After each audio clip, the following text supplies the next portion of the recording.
My next guest is the definition of knocking your goals out of the park and then some. Basically, reaching the finish line with your goal, then taking 10 steps further. When Dean first came to me for training with his voice, I don't think he really had a goal. I'm going to have to clarify this with him. I don't really think he had a goal other than his friends having pushed him to go and do vocal training because they'd been out doing karaoke and he was just blowing everyone away. You know, just people calling out songs and him trying to sing them and doing a really good job of it.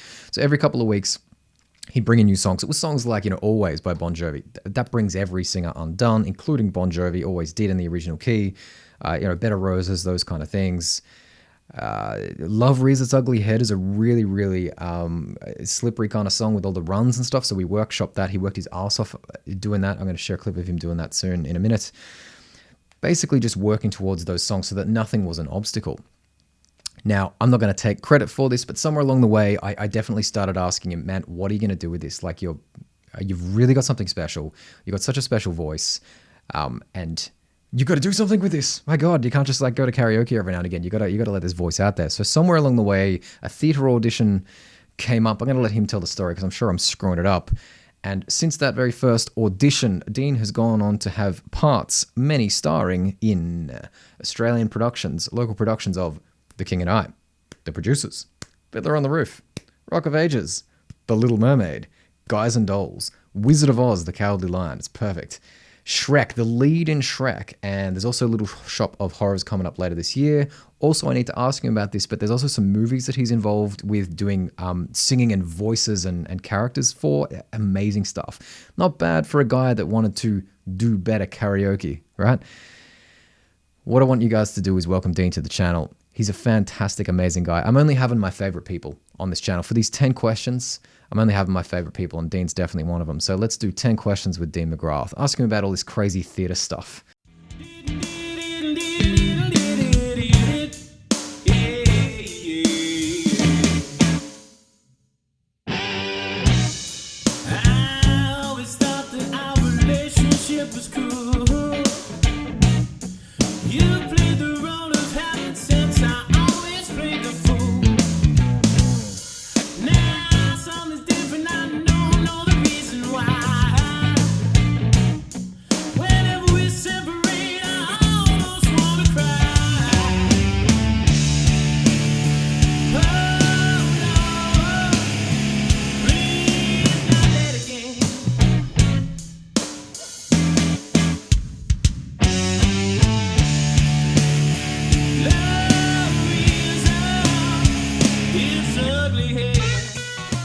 Dean, thanks so much for joining me here on the channel. Welcome. Thank you. So, what was the original goal when we first met? I think it was to do better karaoke. That's what I've got written in my notes. Do better karaoke. In quotation marks. Was it me that said that or you? No, I think that was pretty much right. I think I was trying to work out where to go vocally and try and do something different than what I was doing. I was sort of stuck in a rut with the singing and just wanted some pointers there, and we took it in a whole different direction. So since that very humble goal of do better karaoke, direct quote, we've done The King and I, The Producers, Fiddler on the Roof, Rock of Ages, The Little Mermaid, Guys and Dolls, Wizard of Oz, lead in Shrek. You got Little Shop of Horrors coming up as well. You're also doing some movies and stuff and voices for that, and animated movies and stuff coming up as well. Yeah. So the voices, it's I'm doing some singing, sort of some background singing, just to flesh out some of the bigger crowd stuff in in an animated film, and then another one in a live action film. Okay. And then and at the moment, Little Shop of Horrors is the one I'm working on at the moment, which is I'm playing Audrey 2, the man-eating plant from space. I think you told me you were going for that role when we first started doing this. Is that one you went for like a couple of years ago and didn't get it? Or this is a bucket list role for me. It's not a huge part, and but it's very much a character part, and it suits my voice very well. So it's always been something I wanted to do, and he's very evil, so I'm pretty happy to play. Playing extreme evil is always fun. Totally. I mean, you're great at the voices as well. So what's it been like? Like I guess having that, not really having the goal of just like, hey, we'll do some karaoke and want to be able to sing Always and stuff like that. What's that been like to go from that to where you're kind of doing this like in professional productions on stage, doing that? Is that a different, like, what's that like for you? What's it been like? Yeah. Well, I mean, I think we talked about it early on as far as finding something, trying to push an avenue and just trying to find something where, like, and the musical theatre thing just came out of the blue because Yeah. it was something that there wasn't a whole lot of organization that needed to go into it from my end. Like, I could just join something and learn from there. And then once I got into it, it's such an amazing, the community theatre groups around Sydney, but I'm sure around everywhere, are all so warm and welcoming and very giving. And so, and you put in the work. Everyone puts in the work, and the more you put in, the more you get back. So, it's just become a thing. It's like each show, I've just tried to push myself a little more, get a bigger part, try for something else, and it just keeps getting bigger and bigger. So, yeah. So Shrek was a lead compared to, I think, most of the other ones. You could probably say that Wizard of Oz is close to a lead with the Cowardly Lion, which is also a great part for you as well. Yeah, it's a massive part. Perfect. So the first couple of shows I did was ensemble. Yep. Okay. To learn the ropes. I mean, even in King and I barely even sung. Yep. Like, I went in there and in my audition, they were like, "Oh, well, you don't really even need to sing. Just do some acting." I'm like, "Well, I'm a singer. I don't know how to act. Can I just sing anyway? I've prepared a song." And so they were really impressed with my audition. But from there, it was like, we've got to get you into something else. We've got to get you into something else. So there was that sort of drive forward, and each part. So the first, 3 shows on that list were ensemble parts because Fiddler and Rock of Ages sort of came at the same time. Yep. So in Rock of Ages was my first like sort of speaking role as like a supporting cast member. Yep. And so from there, it's been those kind of roles. It's been the sort of over the top drunk bar owner, or over the top French chef, or over the top Cowardly Lion, or over the top, gangster from New York. Like, each of those parts was very much a character part. Yep. Which is amazing for you as well. I could pick something better for you. Is there a difference to preparing for the lead role, or is it just kind of like you said, you just put the work in, or do you approach that differently when it's a lead role? Or it is a little different. I mean, I think there's sort of the mental part of it is that a lot of people are sort of looking to you as far as sort of pushing.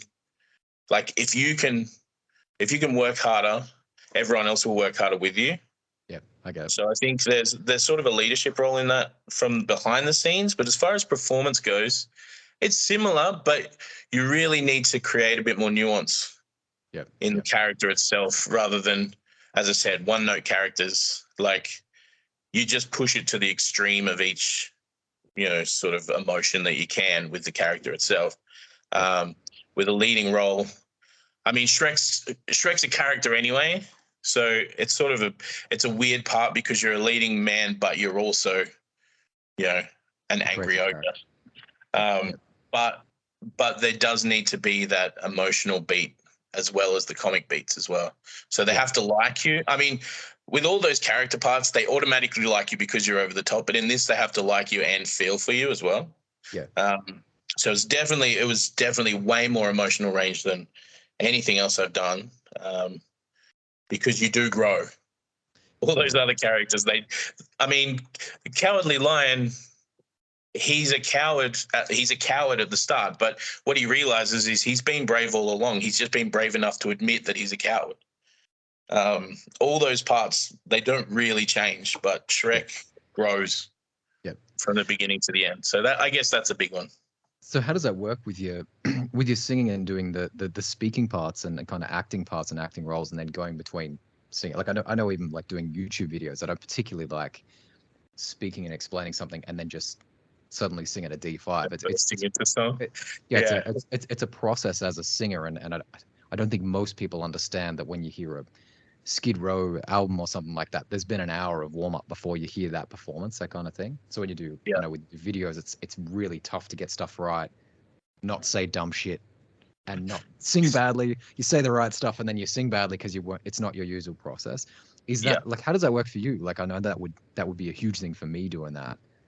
Well, on stage, a lot of the stuff, I mean, we do a lot of warm up beforehand, before the Yep. show even starts. Yep. I try and get in there. Well, we usually get there about an hour and a half before opening, but I'm Yep. usually 2.5 hours there Yep. doing my vocal. I do my vocal warm ups in the car before I'm even at the theater, Yep. and then running through all my vocal warm ups first, and then we'll do a group vocal warm up as well. So everything's pretty much ready to go when you're on stage. Yep. As far as going from a voice, like going from talking to singing, you've just got to just really be in it. And the thing is, when the music starts as well, it really does. You can, as long as like most of the shows are written very, very well. All the shows I've been in are very well written. So you do feel that movement coming in, and you can just sort of go from one to the other from there. But it's all just that feeling. I think you've just got to be in the part. Cool. I don't know if you're in the same place, but I still have a laugh when I think about the upstairs neighbor vandalizing your car park. No, I have moved from there, but yes, that was please. You want to tell that story? Yeah, What happened there? I think I was rehearsing for Rock of Ages for that one, Yep. and which was quite funny too, because "Come On Feel the Noise" was one of the songs on that show, and the neighbor downstairs, she was an old sort of grumpy lady, and instead of knocking on my door or sending me a letter or asking me anything like that, she wrote in chalk in my car space, "Please make less noise," which made me giggle quite a bit. I got a few letters from other neighbors who were very supportive and said they liked hearing my voice, but yeah, there was definitely, we all knew exactly who had written it straight away. And there's probably been a couple more neighbors that have told me to keep it down from there in different apartments. But it's definitely an album cover, man. If you do a solo record, that's got to be your album cover. I know, right? Yeah, it was pretty rock and roll at the time. I was like, yeah, it means I'm doing my job right. I gotta ask, concrete floors. The dancing with the parts. I'm sure there's like dancing and moves and shit you got to do with some of these parts. I do remember you asked me about it, and I was like, no fucking idea. How does that go? Especially with singing and like dancing and singing, and also just, I guess, not necessarily coming from that dancer kind of perspective, but you're more of a rock singer. How do you deal with that? It's tough. I've had very, very patient choreographers, which has helped, because I'm definitely not a dancer. I'm not built for dancing, and even just muscle memory. Yeah. It's really hard for me. Like, I find remembering lyrics for songs, not too bad. I've been doing that for years. Yeah. Remembering lines for shows, I'm improving, and each show I get better at. But choreo, it's really tough. It's really tough to remember, and then also to remember to sing at the same time. But yeah, I think the beauty of it is that when you actually get to be a lead or in some of these bigger parts, you don't need to do as much of that choreo. It's the supporting parts, right? It's the ensemble parts, because they all have to do it together. When you're in a character, your character can be just bad at dancing, which is sort of how I've gotten away with a fair bit of stuff. But yeah, when you're in an ensemble part, everyone's got to move at the same time. So I think that was probably more of a stress at the beginning than it is now. But yeah, it's just one of those things. It's again muscle memory, and you've just got to keep doing it over and over. And I've actually found that if I'm singing while I'm learning the dance, I actually learn the dance better, because I know the lyrics. Yep. And so I know if the lyric, if the dance move is this, when I sing this, then I just remember it from the lyric. It becomes one. Yeah, totally. Yeah. Chunking. They call that chunking. Same as playing guitar solos. Like you don't remember all your notes. You remember the chunks. You play that note. At this point, it's the 5 notes. Then it's the next 5 notes as one. Singing's Yeah. basically the same. Yeah. Yeah. Okay. Yeah. Well, that's the thing. I mean, you do lose a little bit of rock and roll street cred. You do start sounding a little more Broadway Yep. when you start dancing and singing at the same time. And there's other songs like um, in the stage show for The Wizard of Oz. There's a song called Jitterbug, and the whole idea is these bugs come out in the spooky forest and they make like the four characters dance until they collapse, which is supposed to take a whole song. But when you're in a giant, furry lion suit, dancing around and singing, like it's hard to actually stay upright for the entirety of the song. So, Okay. yeah, so there's stuff like that where it just comes down to you've just got to keep working at it. And the thing is, with all these shows too, they sort of work it out pretty quickly, which are going to be the toughest parts. So they're the parts that are rehearsed the most, and also you get stage fit. Yep. So you get fit for whatever it is you're doing because you're just doing it over and over again. So I think that's a big one as well for a lot of that dance stuff is, you just keep doing it until you know it. And by the time you get on stage, hopefully you've got everything locked in, even dialogue, lyrics, everything. It's all there and you're really just reacting on stage. So. Yep. So with the a lot of these parts, they would want you to sing in a specific way. How does that work coming from that perspective of a rock singer and listening to rock and having the kind of voice that you do as well, when they want you to sing in a specific way? Like, has there been any of the roles that have come up where you're just like, my voice doesn't really do that? Or is it just a matter of finding, your sound for that part? It really is that balance. I mean, with a part like Shrek, you need a Scottish accent. Like you can't do it without the Scottish accent. That has to be part of it. Yep. But if you can get the sounds first, I try and keep it as open as I can first, and even try and get rid of a lot of the rock grit that I would usually have in my voice. Yep. And try and keep it as open and as clean as possible. Yep. And then just try and tweak whatever I can. Like, okay, well that needs to change to make it sound Scottish, or this needs to move in that direction. I haven't had too many issues where my voice hasn't really sounded that. It's just about commitment, really, especially with some of these big characters. Like, you just have to commit to it. It might sound weird, but eventually, if you just keep going, you'll get there. Yep. I think that's the biggest one, especially with these parts, is just not being afraid to just try something out. Yep. And that's what we do. We do 3 months of rehearsals. That's the time to play. That's the time to try out as much as you can. If it doesn't work, you just try something else. So yeah, I think at first I probably got more parts because I had a rock voice, but I think now I've sort of played around with a bunch of other things as well. So I think it's not so sounding.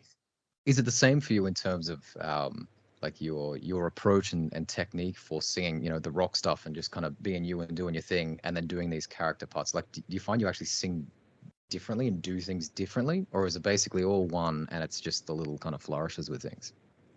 I find that if I'm doing a show and I'm doing some rock gigs at the same time, I find that it's a lot easier to hit the high notes that I'd sometimes struggle with. Yep. But I probably do lose a bit of the grit, and it starts sounding a little cleaner than I'd like. Yep. But yeah, it's really just a matter of focusing from there, because it's one of those things where you get used to, and I know we've discussed it as well, as even when I was doing a lot of those rock songs, I was putting on a voice. Yeah. Like I was sort of mimicking more than anything else. So, so a lot of that was coming through. Whereas now I think of it as being not as rock sounding, but it's probably more just that I'm more open. Yep. And then, a lot of the time when I play back recordings and stuff like that, I'm like, yeah, it still sounds pretty gritty, or there's still a lot of volume behind it. So, yeah. What's that? What's that like looking back at? Like I mean, I know if I look back at the albums and stuff I've done at the time, I'm always happy with it. But then I look back and I always pick things apart and like, man, I should have written that different, or I should have done another take there rather than trying to do it in all one go. Do you kind of look back just as it's just an experience you had, or you're like, man, I wish I had done this, or is it the same thing as like looking back at like a rock show or something like that, or? Oh yeah, definitely. There's definitely that. You sort of look and go, "Oh, I wish I had have done it this way, or I could have done that, or I should have thought of that." But I mean, I think I kind of think that's what makes you better. Like if you were just I think a lot of people. I mean, it depends where you come, like what sort of mindset you have. I know there's probably a lot of people out there who would just say, it's a journey and I'm building and look how far I've come. But I think the people that I've met that are sort of at their best is when they can be pretty tough on themselves. Yeah, of course. And I think that's all a part of it as well. So I tend to look at all the mistakes and go, oh, why did I do that? So I think one of the shows we got a video of it, and I mean, I love the show. It was a fantastic show, and everyone was really good. But I spent most of the time I kept raising my eyebrows. I just kept doing that all the time, and I was just like, why am I doing that in every scene? And I didn't realize it was just something my face was doing, and you're just like, and so you've really got to, keep that in mind. And what are you doing? What's your body doing, and what's your face doing at this time? So there's all those kind of things, and I mean, and the singing thing too. It has come a long way. It's. It really blown my mind. Like I listened to some of the stuff that I was doing before, and it's basically like talking in a sing-song voice, but there's not really anything behind it. So yeah, I think that's been a big thing. And I mean, I'm sure in another 5 years, I'd look back and go, oh, what did I do there with that one, or what did I, why would I have done that? But that's all It's part how of the you, journey. it's how Yes, you improve. I mean, if you didn't make mistakes with things, you wouldn't know to fix those things in the future or what to focus your attention on. that's That's true. it's That's it's true. important. It's the same thing. So, are you still doing DK Inc. was the other project are you still doing that, or Yeah, yeah. what's happening with that? With COVID, everything slowed down. Um, and also because I'm a marriage celebrant as well, I was doing weddings and doing the band stuff with the weddings. So we're back in rehearsals. We've got a couple of parties and stuff coming up soon, a couple of birthdays and some weddings. But yeah, we're going to look at getting some pub gigs and stuff like that as well. Just doing covers. We've got like 80 songs locked in now. That we can That's offer a to few. people. So we've got, yeah. So it's a good list, and it's sort of a eclectic mix. So hopefully there's enough there for people to pick. Sort of, I sort of base it around like 10 songs an hour for Yep. each set, and then just sort of work from there. So it gives people a good choice of songs for their parties or weddings and stuff like that. The wedding gigs and cruise ship gigs are massive ones that people approach me for. I get so many people saying, "Man, I'm like going on a cruise ship for 3 months. Like I got to learn 90 songs or something like that." Yeah, Weddings too. It's a really popular thing. I'm yeah, always amazed. I'm always amazed that people have such a repertoire of completed, finished songs that they've got going on. It's incredible. I find I it mean, amazing. I don't know if I could do all of them word for word, Yep. but we've got them locked in enough that if we have a gig, within a few weeks, like we can Yeah. learn the sets and we can run it. Microphone in the crowd is always the trick. Yeah, well, there's that one too. There is that one, but yeah, no, I mean, it is interesting just how much you can sort of you you think, oh, there's no way I'm going to be able to fit that many songs in my head, but they're Yeah. already there most of the time anyway. There's, Yeah, there's a thousand songs that people know the words to. They just sing along to in the car. I'm always surprised when someone brings in a song and I know the lyrics. I've never looked at them, and I'm like, hang on, I know that. I know how to sing it. I know that lyric. Yeah, I've never actually looked at it. Usually, I get the that's lyrics right. wrong, but something Oh getting yeah, used to it. So well that's that too. the Little Shop of Horrors one was one of the first ones I think that we kind of spoke about doing it, and Mm. now you're actually doing that this year. What's the is there like another? What's the unicorn part for you? What's the what's the new bucket list one? Like past this and you've done it, and what are you going to do? Yeah, I mean, there's a lot of stuff that I still want to do, but I think the big one for me would be there's probably three shows that I'd love to do a major part in. Jesus Christ Superstar. Yep. Um, yep. Yeah, either Jesus or Judas, I'd be happy to play. But if I could nail the high notes in Gethsemane for Jesus's part, that would be amazing. G5's doable. It's definitely doable, man. Yeah, yeah, it is. It's a toughie, and it's a long note too. Yeah, that one. But yeah, there's that. I think the other big one for me would be Jekyll and Hyde. Yep. Which is just amazing from a character point of view because you're playing both parts. And there's a song called Confrontation where you're actually singing both parts. And so one is sort of this high, almost like operatic voice, and the other one is that real dark, gritty, sort of almost that rock voice. And they're singing together, and like the lights change, and you just turn your head, and you're singing a different character. Yeah, that would be amazing. And then I think most people who do shows like Les Mis would have to be on their list as well. So I think to play Javert or Jean Valjean in Les Mis would be another one as well. Which again is an amazing thing from learning with you. Is when we started, I was a baritone, and a natural baritone, and I've been in tenor parts for the last 2.5 years. Yeah.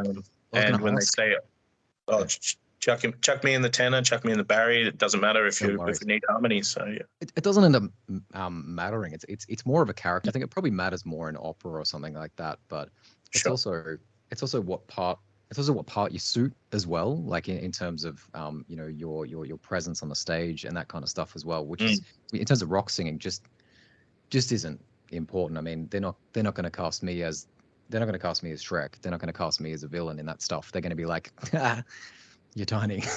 Yeah, well, yeah, there's that too. Yeah, that does make a difference. Which is part of the classification, which never made sense to me. I was just like, well, how does build have anything to do with like your voice and that kind of stuff? But it's as I've worked with more people that are doing opera and theatre, it totally makes sense, like what you suit in a character, and you're not stuck in that range. It's the character in that range, which is the really amazing thing about your voice, because you actually fit the character of both, which is a very, very rare thing. You've got that the shining kind of hero quality, and you've got that natural tenor range, but also you've got that natural quality of an actual baritone in the lower range, like the G flat kind of range as well, which is always amazing for me when we work together. I'm just like, hang on.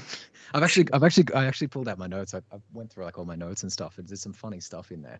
Usually, like when I first meet with people, I make a note of where breaks are and that kind of stuff. And I've actually just got breaks crossed out with you.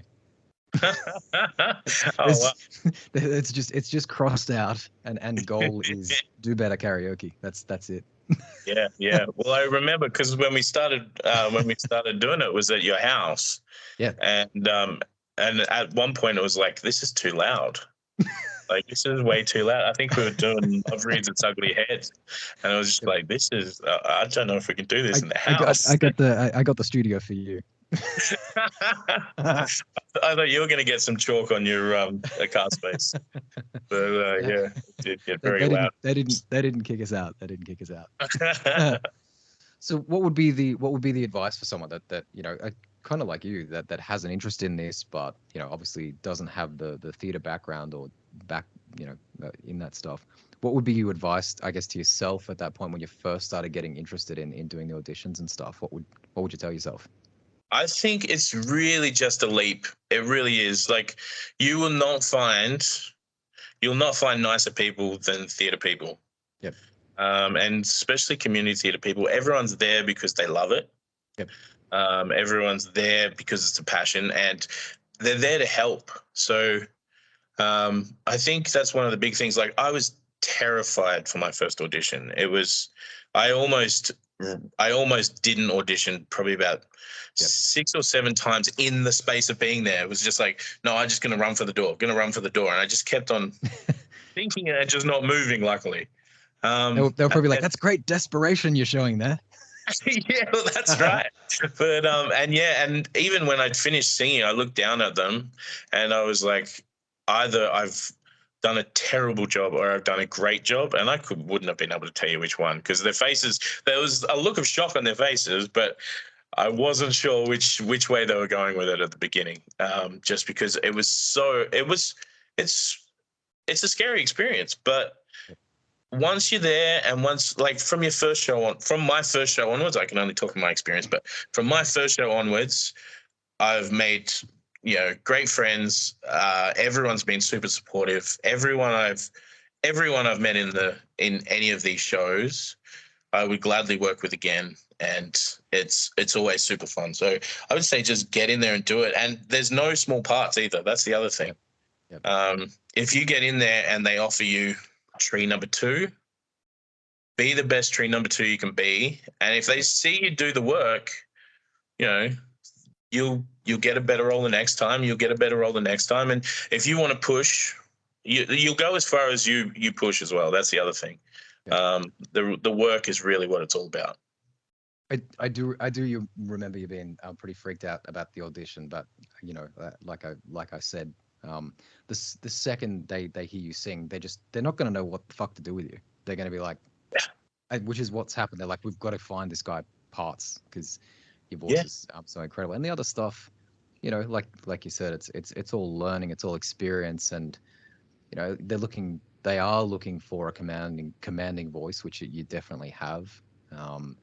And again, the right parts for the right people, I think, is really super important for this stuff. And the parts that they're obviously pushing you in the right direction, just incrementally. I can see it kind of going in that direction where you're just getting the right parts.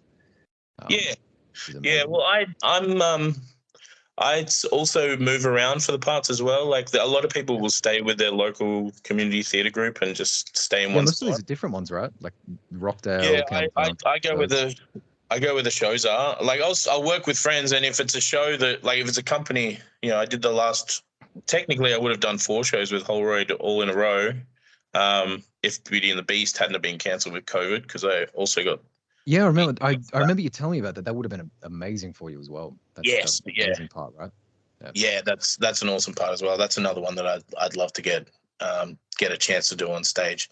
But yeah, they're a super great group there, and it's just a matter of all the shows that came up. I wanted to be in the next show. I wanted to be in the next show. But yeah, I tend to get around and sort of move about with whatever show is going to suit me and what's going to sort of push me a bit as well. And yeah, this one's a joy too, because Little Shop of Horrors, I'm the voice of the plant. I'm not the plant, so no costume, no Corey. Oh, right. Okay, that's cool. I'm in the orchestra pit, and basically I can show up in a t-shirt and shorts if I wanted to. Amazing. That's fantastic. So yeah. With the movies you're doing, what's happening with that, and how did that come up? So I have an animation background. I've got friends in animation, and I've done work here and there over the years. You've done some art for me. I have done some art for you, and yeah, one of my I've got some mates who work in animation, and one of them recommended me to another friend who's a composer for movies and TV shows and stuff like that. And they needed some extra sort of character voices for this, for this part of a sort of group of drunken Irish singers. And so I came not in suited and at all. Not suited at all. No, exactly. That's right. I didn't drink. I didn't have any whiskey until after the recording was done. But I was in spirit. I was doing it in spirit. Yeah. But yeah. So basically, it was just a matter of sing the lines, then sing it again in a different voice, sing it again in a different pitch, sing it again in this that same pitch with a different voice again, and just we're basically just layering the voices on top of each other to make it sound like there was more and more villages in this part. And then this other part, I think just because I was there at the same time, they also needed to sort of put a bit of volume into this group sing at the end of a live action movie. Yep. So I just sung a few times with that as well. Amazing. Yeah, that was pretty interesting as well, because when we started, I was doing all the stuff really low, and my low register, I need to actually spend more time with my low register just to build some of those muscles up again. I guess Audrey 2 is perfect for that, but yeah, it was coming a little breathy, and I think they were happy with it, but I don't think they were wowed by anything. And then they said, "Oh, can you sing a little higher?" And so when I jumped up the octave and just like smashed through, I could see their faces. The in looks the on the faces changed. Yeah, they were just like, "Oh, this is where you sit comfortably, right?" And it's like, yeah.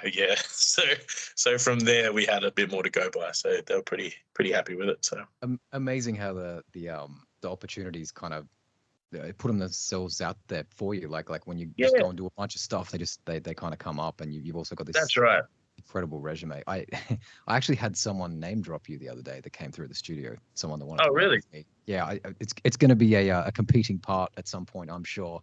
He's like, "Man, there's this big guy with this fuck off voice. His name's Dean." I'm like, "Hang on, I know this really? guy." Yeah, someone out your way doing this part, which is such a funny cyclical thing.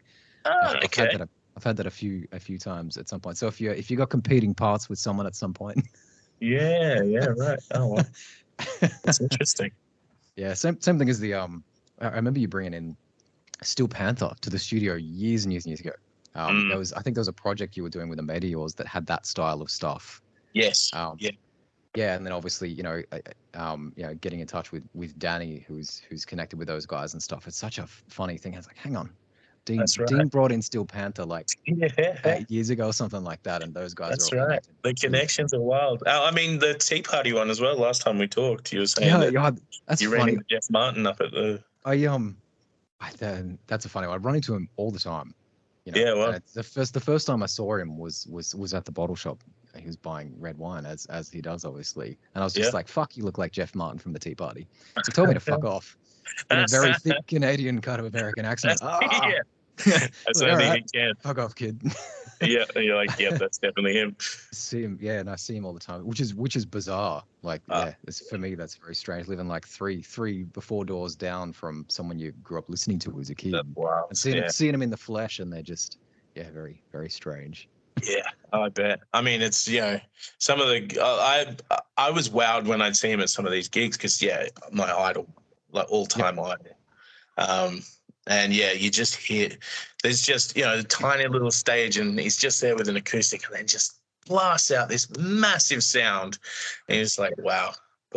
His guitar playing is what kicks my ass. He's such an incredible guitar player. There's an album they did before Splendor Solace, which I think is the first official Tea Party record, and it's just wailing, shredding blues solos for like an hour. It's just really mind-blowing stuff. And then there's not much of that in a lot of the other Tea Party stuff. No. I mean, a lot of his solo stuff is. Yeah. I think because he's solo, it makes it a bit easier when it's just him and his guitar and his stomp box on stage. But it gets real bluesy at his live gigs. Yeah, for sure. Pretty amazing stuff. Yeah, Matt, thank you so much for doing this. Is there anything else you want to share with everyone about that process of going from rock singer to theater guy back to rock singer? I mean, really, the only thing I can say is just do the work and just have fun with it as well. That's the thing. As long as we all do this because we love it. Yep. So just have fun with it. That's the big one for me, especially with all these character parts. You can just go so over the top with them, and it's the best fun. Amazing, Matt. Thank you so much, and we'll talk soon. Yeah, sweet. Awesome.